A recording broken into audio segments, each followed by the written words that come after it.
నమస్తే, welcome to spotlight. AP రాజకీయాల్లో ఇప్పుడు లవ్ స్టోరీలు నడుస్తున్నాయి. ట్రయాంగిల్ లవ్ స్టోరీలు, వన్ సైడ్ లవ్లు ఇప్పుడు రాష్ట్రంలో హాట్ టాపిక్గా మారాయి. విపక్ష పార్టీలతో Janasena centre of the attraction అయిపోయింది. జనసేనతో జతకట్టేందుకు ప్రధాన పార్టీలు ఉవ్విళ్ళూరుతున్నాయి. ముఖ్యంగా పవన్ ప్రేమ కోసం టీడీపీ, బీజేపీలు కొట్టుకుంటున్నాయి. ఈ నేపథ్యంలో తాజాగా చంద్రబాబు చేసిన కామెంట్స్ ఆసక్తికరంగా మారాయి. ఎందుకు ఈ పొత్తుల గోలేంటి? ఏపీ పాలిటిక్స్లో అసలు ఏం జరుగుతుంది?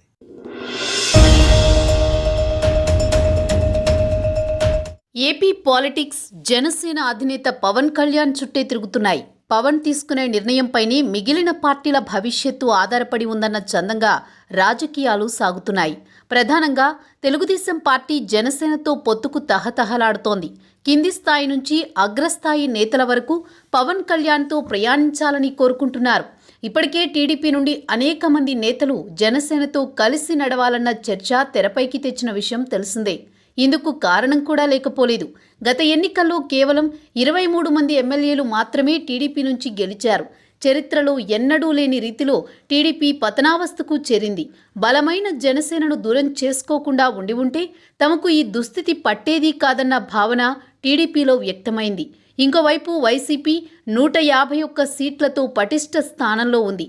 టీడీపీ నుంచి గెలిచిన 23 మంది ఎమ్మెల్యేలలో చాలామంది ఇప్పటికే వైసీపీ గూటికి చేరుకున్నారు. ఈ నేపథ్యంలో వచ్చే ఎన్నికల నాటికి వైసీపీని గద్దెదించాలంటే ఖచ్చితంగా జనసేన అండ కావాలని టీడీపీ భావిస్తోంది. ఈ నేపథ్యంలోని పొత్తుల రాజకీయాలపై టీడీపీ మరోసారి దృష్టి పెట్టినట్లు తెలుస్తోంది.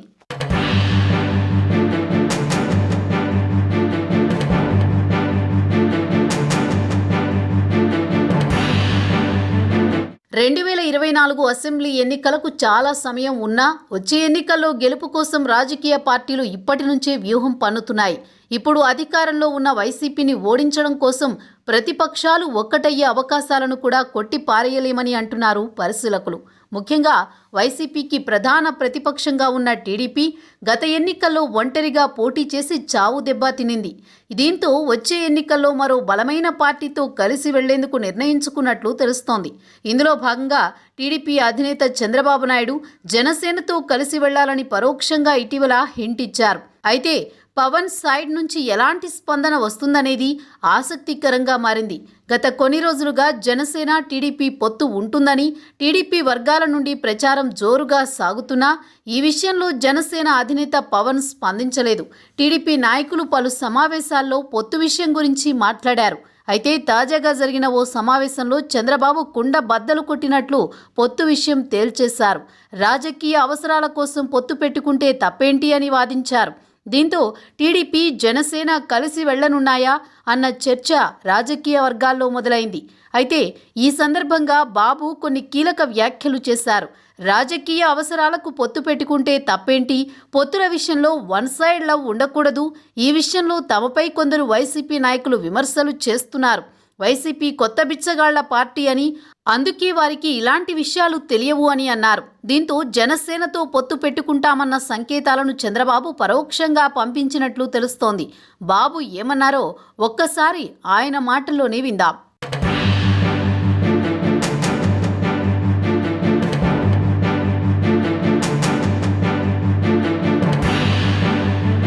మీరు రాబోయే ఎలక్షన్లో పవన్ కళ్యాణ్తో కలిసి పనిచేయాలని అనుకుంటున్నారా లేదా? అదే తమ్ముడు, ఇది నువ్వు ఎవరినో ఒక అమ్మాయిని లవ్ చేస్తున్నావు అనుకో, ఆ అమ్మాయి నిన్ను లవ్ చేయాలి కదా. కాబట్టి ఏకపక్షంగా లవ్ చేయడం కరెక్ట్ కాదు కదా. కాబట్టి కొన్ని సమాధానాలు. జనసేన గురించి పొత్తుల విషయంలో బాబు చేసిన వ్యాఖ్యలపై బీజేపీ స్పందించింది. బాబుకు అవసరమైతే ఎవరినైనా ఏ సందర్భంలోనైనా లవ్ చేస్తారని, తర్వాత వదిలేస్తారని AP BJP chief Somu Veerraju విమర్శలు చేశారు. లవ్ చేయడం, వదిలేయడం ఆయన నైజం. మామ నుంచి అందరినీ ప్రేమించారన్నారు. అన్ని పార్టీలతో చక్రం తిప్పి చివరకు ఆయన నేచర్ ఆయన చూపిస్తారంటూ బాబుపై మండిపడ్డారు సోము వీర్రాజు. చంద్రబాబు నాయుడు అవకాశవాది, ఎవరినైనా ఏ సందర్భంలో అయినా లవ్ చేస్తాడు. తర్వాత ఆయన పాత్ర ఆయన చూపిస్తాడు. మామ దగ్గర నుంచి భారతీయ జనతా పార్టీ వరకు ఇప్పుడు పవన్ కళ్యాణ్ గారి కోసం ప్రయత్నం చేస్తున్నామని చెప్పారు. ఏ సందర్భంలో ఎవరినైనా సరే లవ్ చేయగల సమర్థత ఆయన. వారు 96 కాంగ్రెస్ పార్టీ తోటి జతగట్టి చక్రం తిప్పినటువంటి మహాచక్రవర్తి. దేశంలో చక్రం తిప్పాడు కదా, నేషనల్ ఫ్రంట్ కన్వీనర్ గా. ఆయనకి సహజమైనటువంటి ప్రవృత్తి, అన్ని పార్టీలతో చక్రాలు తిప్పుతారు, తర్వాత ఆయన నేచర్ ఆయన చూపిస్తారు. అందరితోటి లవ్ చేస్తాడు, అవసరం వచ్చే వరకు లవ్, ఆ తర్వాత దాన్ని ఏమంటారో మీకు మీరే చెప్పాలి.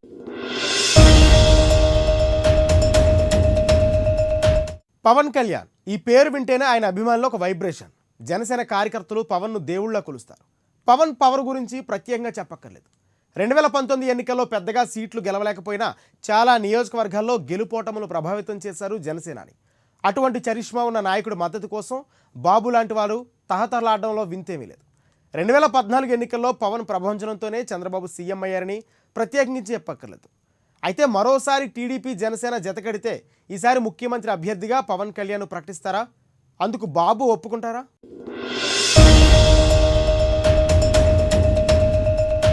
మొన్నటి వరకు బీజేపీతో పొత్తులో ఉండి ప్రస్తుతం టీడీపీ దూరంగా ఉంటోంది. బీజేపీతో కలిసి ఉండడం వల్ల జనసేనకు ఎలాంటి ప్రయోజనం లేదని టీడీపీ నేతలు అభిప్రాయపడుతున్నారు. పలు ఆందోళన కార్యక్రమాల్లో జనసేన ముందుకు వెళ్లినా బీజేపీ మాత్రం ఆసక్తి చూపలేదు. దీంతో కొన్ని కార్యక్రమాలను జనసేన ఒంటరిగా చేసి సక్సెస్ అయింది. అయితే ఇప్పుడు టీడీపీ నాయకులతో కలిసి వెళ్లాల్సి వస్తే జన సైనికులు ఏ విధంగా స్పందిస్తారోనన్న ఆసక్తి నెలకొంది. అయితే రాజకీయ అవసరాల కోసం ఇలాంటివి తప్పవని కొందరు రాజకీయ విశ్లేషకులు అంటున్నారు. 2014లో మాదిరి స్వయానా ఇంటికి వెళ్లి చంద్రబాబు పొత్తు ఆఫర్ చేస్తే జనసేన అధినేత పవన్ ఏ విధంగా స్పందిస్తారోనన్నది ఆసక్తిగా మారింది. 2014 ఎన్నికల్లో టీడీపీ కోసం పవన్ ప్రచారం చేసినా ఆ సమయంలో జనసేన ప్రత్యక్ష రాజకీయాల్లోకి దిగలేదు. కానీ ఇప్పుడు సొంత పార్టీని అభివృద్ధి చేసుకోవడంలో, క్షేత్రస్థాయిలో కేడర్ను బలోపేతం చేసుకునే పనిలో జనసేన బిజీగా ఉంది. 2024 నాటికి పవన్ కళ్యాణ్ను ఏపీ ముఖ్యమంత్రిగా చూడాలని జనసేన శ్రేణులు, పవన్ కళ్యాణ్ అభిమానులు ఆశతో ఎదురు చూస్తున్నారు. క్షేత్రస్థాయిలో పోరాటం కూడా చేస్తున్నారు. అధికార వైసీపీ ఆగడాలను ఎండగట్టడంలో జనసేన శ్రేణులు టీడీపీ కంటే ముందున్నాయి. రోడ్ల విషయంలో వైసీపీకి ముచ్చెమటలు పట్టించింది జనసేన కేడర్. రోడ్ల శ్రమదానంతో రాష్ట్ర ప్రజల మన్ననలు పొందింది జనసేన. ఇలాంటి అనేక సేవా కార్యక్రమాలతో ప్రజాక్షేత్రంలోకి వెళుతోంది ఆ పార్టీ. అయితే టీడీపీతో పొత్తు పెట్టుకోవాలంటే ముఖ్యమంత్రి అభ్యర్థిగా పవన్ను ప్రకటించాలని జనసేన శ్రేణులు డిమాండ్ చేస్తున్నాయి. ఏది ఏమైనా పొత్తుల అంశంతో ఏపీ రాజకీయాలు మరోసారి ఆసక్తిగా మారిపోయాయి.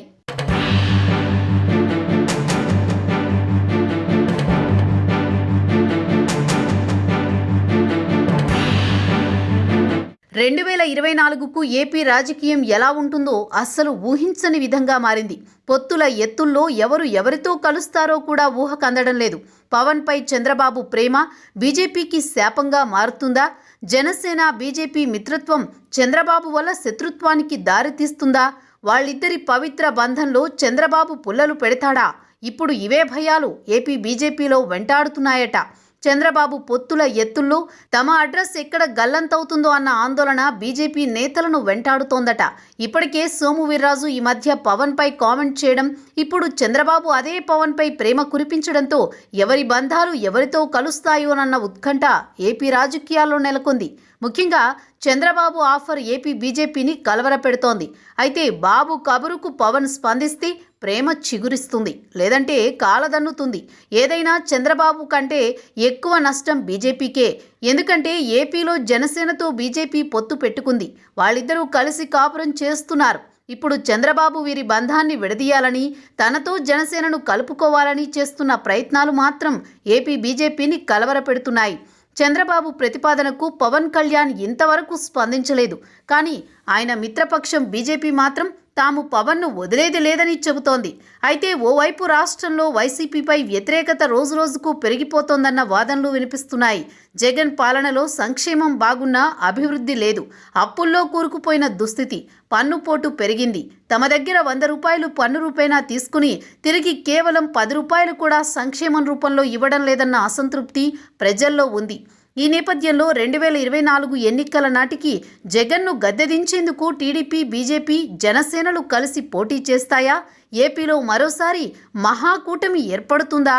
కూటమి తరపున ముఖ్యమంత్రి అభ్యర్థి ఎవరు? ఇలాంటి ప్రశ్నలు రాజకీయ వర్గాల్లో చర్చనీయాంశంగా మారిపోయాయి. చిత్తూరు జిల్లా కుప్పంలో టీడీపీ అధినేత చంద్రబాబు పర్యటన ఆద్యంతం ఆసక్తికరంగా మారింది. పర్యటనలో భాగంగా బాబు చేస్తున్న కామెంట్స్ రాజకీయ వర్గాల్లో చర్చనీయాంశంగా మారాయి. పొత్తులపై వైఎస్పై చేసిన వ్యాఖ్యలు చర్చకు దారితీయగా, తాజాగా వాలంటీర్ వ్యవస్థపై టీడీపీ అధినేత చేసిన వ్యాఖ్యలు మరో చర్చకు దారితీశాయి.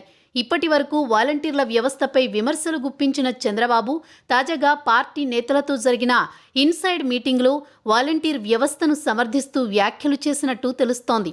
35 ఏళ్లుగా పార్టీలో కొత్త మొహాలే కనబడడం లేదన్న చంద్రబాబు 100 ఓటర్లకు ఒక యూత్ పర్సన్ని ఏర్పాటు చేస్తానని అన్నట్లు తెలుస్తోంది. వాలంటీర్లకి పోటీగా సేవామిత్రలను ఏర్పాటు చేసి అధికారంలోకి వచ్చాక వాళ్లని వాలంటీర్లుగా మారుద్దామని అన్నట్లుగా తెలిసింది. తాజాగా వాలంటీర్లపై టీడీపీ అధినేత కామెంట్స్ అటు వైసీపీ వర్గాల్లో ఒకంత సంతోషాన్ని నింపగా, ఇటు టీడీపీ వర్గాల్లో చర్చనీయాంశంగా మారాయి. బాబు వాలంటీర్ల వ్యవస్థను సమర్థిస్తున్నారా అన్న సందేహాన్ని రేకెత్తిస్తున్నాయి.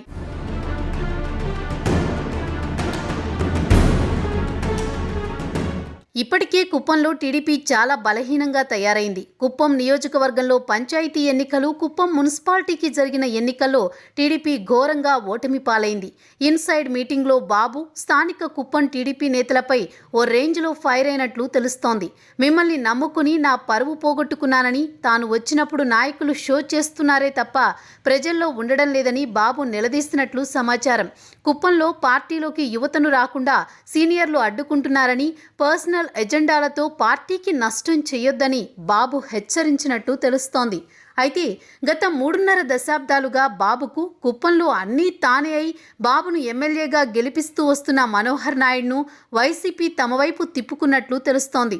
కుప్పంలో టీడీపీ పతనం కావడానికి కోవర్టులే కారణమంటూ మనోహర్ నాయుడు సహా చాలామందిని బాబు దూరం పెట్టారు. ఓవైపు రాష్ట్రంలో టీడీపీ బలహీనపడడం, ఇంకోవైపు కుప్పంలో కుదేలవడంతోనే బాబు జనసేనకు ప్రేమ సందేశాలు పంపుతున్నట్లు పరిశీలకులు భావిస్తున్నారు. చంద్రబాబు చరిత్ర తిరగేసి చూస్తే ఆయన పొత్తులు లేకుండా ఒంటరిగా గెలిచింది చాలా తక్కువ సార్లే. వామపక్షాలతో మొదలు పెడితే కాంగ్రెస్, బీజేపీ ఇలా ఏ పార్టీని చంద్రబాబు వదలలేదు. అన్ని పార్టీల మీదకి ప్రేమ బాణాలు సంధిస్తూనే ఉన్నారు. 2014లో జనసేన, బీజేపీ అండతో గద్దెనెక్కారు బాబు. అంతకుముందు 1999లో బీజేపీతో పొత్తు పెట్టుకుని ఉమ్మడి ఏపీలో విజయం సాధించారు. 2009లో మహాకూటమితో కలిసి పోటీ చేసినా చంద్రబాబును విజయం వరించలేదు. 2019లో ఒంటరిగా పోటీ చేసి ఓడిపోయారు. చరిత్ర చూస్తే ఎవరో ఒకరు తోడు లేకపోతే బాబు సొంతంగా గెలవడని అపవాదును మూటగట్టుకున్నారు. అయితే తాజాగా చేసిన వ్యాఖ్యలతో పొత్తుల సంసారంలో చంద్రబాబు చిక్కుకున్నారని, సొంతంగా గెలవలేమని చంద్రబాబు డిసైడ్ అయ్యారన్న ఆరోపణలు వచ్చాయి. ఈ మాటలకు టీడీపీ నేతల్లో నైతిక స్థైర్యం దెబ్బతినడంతో చంద్రబాబు మాట మార్చేశారు. ఎన్నికల్లో పొత్తులతో సంబంధం లేకుండా గెలిచిన సందర్భాలున్నాయని, ఓడిపోయిన చరిత్ర ఉందని కవర్ చేశారు. పొత్తులు లేనప్పుడు గెలిచామని చెప్పుకొచ్చారు.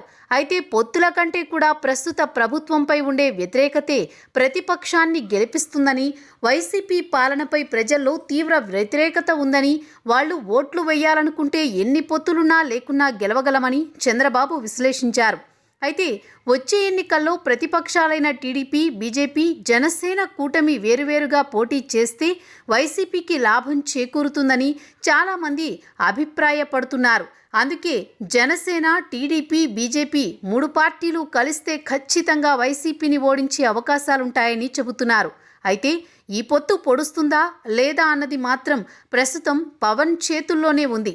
ఎందుకంటే చంద్రబాబు ఇప్పటికే బంతిని పవన్ కోర్టులోకి నెట్టారు. వచ్చే ఎన్నికల్లో పొత్తులు లేకుండా గెలవలేమని చంద్రబాబు డిసైడ్ అయ్యారు. మరి పవన్ నిర్ణయానుసారం ఏపీలో వచ్చే ఎన్నికల వాతావరణం ఎలా ఉండనుంది? వైసీపీని ఓడించడానికి చంద్రబాబుతో పవన్ కలుస్తాడా లేదా అన్నది తేలాల్సి ఉంది.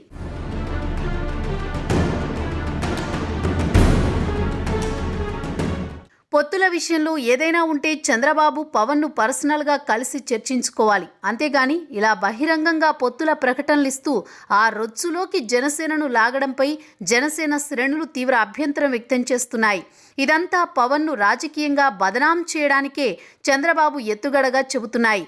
అయితే తనంతట తానుగా ఎదగడం అనే రాజకీయ సూత్రాన్ని టీడీపీ ఏనాడో మర్చిపోయిందన్న ఆరోపణలకు తాజాగా బాబు చేసిన వ్యాఖ్యలు బలాన్ని చేకూర్చాయి. వైసీపీని దెబ్బతీయడానికి పదునైన రాజకీయ వ్యూహాలేమైనా చంద్రబాబు అమలు చేస్తున్నారా అంటే అదీ లేదు. అస్తమానం జనసేన మీద పడుతున్నారు బాబు. ఈసారి వన్ సైడ్ లవ్ స్టోరీ అంటూ పొలిటికల్ స్కెచ్ అమల్లో పెడుతున్నారు టీడీపీ అధినేత. జనసేనని దెబ్బ కొడితే రాష్ట్రంలో మూడో ప్రత్యామ్నాయం ఉండదన్నది చంద్రబాబు అతి తెలివిగా చెబుతున్నారు జనసేన శ్రేణులు. కానీ బాబుకి ఇక్కడ అర్థం కావాల్సింది ఇంకోటి ఉంది. అదేంటంటే టీడీపీనే మూడో స్థానానికి నెట్టేశారు రాష్ట్ర ప్రజలు. అది ఆలస్యంగా అర్థమవడం వల్లే చంద్రబాబు ముందుగా జనసేనను దెబ్బ కొట్టడానికి వన్ సైడ్ లవ్ స్టోరీని తెరపైకి తెచ్చారా? జనసేనపై ప్రేమ కురిపించేందుకు టీడీపీ చేస్తున్న ప్రయత్నాన్ని ఏమనాలి? ఇవి జనసేన నుండి వ్యక్తమవుతున్న ప్రశ్నలు.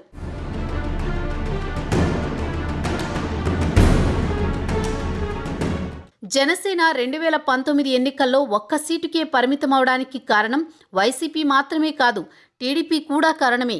నిజానికి వైసీపీ కంటే ఎక్కువగా టీడీపీ జనసేనను వంచనకు గురిచేసిందని చెబుతున్నారు.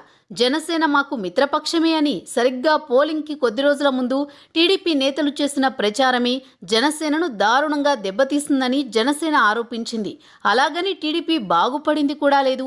తాను మునిగిపోతూ తనతో పాటు ఇతరుల్ని ముంచేయడం ఎలాగో చంద్రబాబుకి తెలిసినంతగా ఇంకెవ్వరికీ తెలియదన్న విమర్శ కూడా ఉంది. 2019 ఎన్నికల్లో జనసేనను అలాగే ముంచేసింది టీడీపీ.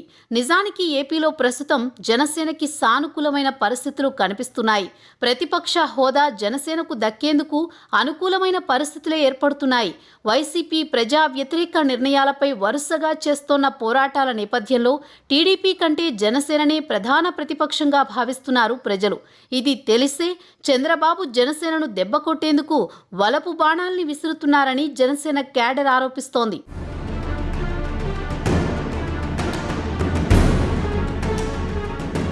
ఏపీ రాజకీయాలపై కొన్ని దశాబ్దాల నుంచి పెత్తనం సాగిస్తోన్న అగ్రకుల రాజకీయ పార్టీల పట్టు చేజారిపోయే పరిస్థితి ఇప్పటికే మొదలైంది. ప్రజల పక్షాన నిలబడి జనసేన సాగిస్తోన్న పోరాటంతో తమ కోటలకు బీటలు వారుతాయన్న భయం వైసీపీ, టీడీపీలలో స్పష్టంగా కనిపిస్తోంది.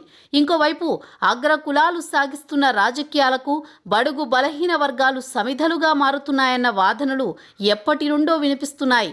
జనాభాలో 80% పైగా ఉన్న అట్టడుగు వర్గాలను ఇప్పటిదాకా తమ ఓటు బ్యాంకుగానే పరిగణిస్తూ వారికి చిన్న చిన్న తాయిలాలు ఇస్తూ రాజ్యాధికారాన్ని మాత్రం తామే అనుభవిస్తున్న వైనాన్ని అనాదిగా కళ్ళారా చూస్తూనే ఉన్నాం. కాపు, దళిత, బహుజనులను అడ్డుపెట్టుకుని రాజకీయ పరమపద సోపానంలో నిచ్చెనలు ఎక్కేయాలన్న కుట్రలు పన్నుతున్న వైనాన్ని వెనుకబడిన వర్గాలు గ్రహించాల్సిన అవసరం ఎంతైనా ఉంది. అగ్రకుల పార్టీలకు ఇప్పటి వరకు ప్రత్యామ్నాయం లేకపోవడంతో వారి నిర్ణయాలే శిలాశాసనంలా మారిన పరిస్థితి. ఈ నేపథ్యంలో మొండిఘటం పవన్ కళ్యాణ్ నేతృత్వంలో వచ్చిన మూడో ప్రత్యామ్నాయం జనసేనపైనే దళిత, బహుజనులు, కాపులు ఆశలు పెట్టుకున్న పరిస్థితి కనిపిస్తోంది. అధిక సంఖ్యాక వర్గమైన కాపుల ఓట్లతో అధికారంలోకి వచ్చే అగ్రకుల పార్టీలు తమ వారికే ప్రాధాన్యత ఇచ్చుకుంటూ అనాదిగా అన్ని పదవులను తమ వర్గాలకే కట్టబెడుతున్నాయన్నది రహస్యమేమీ కాదు. చంద్రబాబు హయాంలో ఏ సామాజిక వర్గానికి పదవులు దక్కాయో ప్రత్యేకంగా చెప్పాల్సిన పనిలేదు. వైఎస్ జగన్ హయాంలో ఏ సామాజిక వర్గానికి పెద్దపీట దక్కుతుందో చూస్తూనే ఉన్నాం. కమ్మ సామాజిక వర్గానికి ప్రతినిధిగా చంద్రబాబు, రెడ్డి సామాజిక వర్గానికి ప్రతినిధిగా వైఎస్ జగన్ వ్యవహరిస్తున్నారనే విమర్శలు ఈనాటివి కావు. చంద్రబాబు, వైఎస్ జగన్ హయాంలో మంత్రులు, సలహాదారులు, నామినేటెడ్ పోస్టులు పొందినవారు, కీలకమైన పదవులు దక్కించుకున్నవారు ఏ సామాజిక వర్గాలకు చెందినవారో లెక్క తీస్తే అందరికీ వాస్తవాలు అర్థమవుతాయి. ఇలాంటి నేపథ్యంలోని జనాభా దామాషా ప్రకారం సామాజిక న్యాయం కోసం జనసేనాని పవన్ కళ్యాణ్ను బడుగు వర్గాల ప్రతినిధిగా భావిస్తున్నారు. మూడో ప్రత్యామ్నాయం జనసేనతోనే పేద వర్గాలకు ఆర్థిక ఉన్నతి చేకూరుతుందని చెబుతున్నారు. మరి ఈ నేపథ్యంలో ఏపీ రాజకీయాల్లో ఒత్తులు, ఎత్తులు రాజకీయం ఎలాంటి రంగులు మారుతుందో అన్నది ఆసక్తికరంగా మారిపోయింది.